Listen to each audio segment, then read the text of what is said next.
দক্ষিণ কোরিয়ার অর্থনীতির অন্যতম চালিকা শক্তি শিল্প কলকারখানা। এসব উৎপাদনমুখী শিল্প কলকারখানায় দিনরাত চলে হাজার হাজার শ্রমিকের কর্মযোগ্য।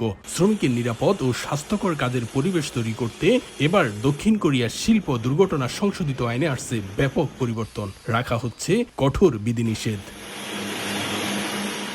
শ্রম মন্ত্রণালয় জানিয়েছে, নিরাপত্তা অবহেলার কারণে দুর্ঘটনা ঘটলে সংশ্লিষ্ট কোম্পানিগুলোকে সরকারি দরপত্র থেকে নিষিদ্ধ করা হবে। এছাড়াও আগামী বছর থেকে সাবধানতাজনিত অবহেলা থাকলে কর্মস্থলে দুর্ঘটনার কারণ সহ বিস্তারিত তদন্ত প্রতিবেদন জনসাধারণের কাছে প্রকাশ করা হবে। এতে কোম্পানির সুনাম ক্ষুণ্ণ হওয়ার ঝুঁকি তৈরি হবে। পাশাপাশি নিরাপত্তা অবহেলা থাকলে কোম্পানির লাইসেন্স বাতিল সহ থাকছে কঠোর শাস্তির বিধান।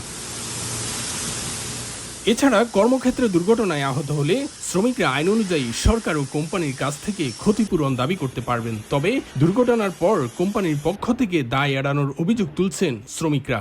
আমার কোম্পানি আমাকে চিকিৎসা করার সুযোগ না দিয়ে আমাকে রিলিজ দিয়ে দেয়, যার কারণে আমি অনেকটা ক্ষতিগ্রস্ত হই। অধিকাংশ কোম্পানিতে দেখা যায় দুর্ঘটনার শিকার হলে মালিক পক্ষ শ্রমিকদের সহযোগিতা না করে চাকরিচ্যুত করে থাকে। তাই শুধু আইন থাকলে হবে না, কোম্পানিগুলো তা মানছে কিনা এখন সেটাই দেখার বিষয়। কর্মসংস্থান ও শ্রম মন্ত্রণালয়ের তথ্য অনুযায়ী নিয়োগকর্তাদের নিরাপত্তা ও স্বাস্থ্যবিধি লঙ্ঘনের কারণে গত ৩ বছরে দেশটিতে ১,৮৩১ জন শ্রমিকের মৃত্যু হয়েছে। শুধু গত বছরেই রেকর্ড সংখ্যক দুর্ঘটনা ঘটে, যার অর্ধেকেরও বেশি নির্মাণ ও উৎপাদন শিল্পে। দক্ষিণ কোরিয়া থেকে মোহাম্মদ হানিফ, সময় সংবাদ।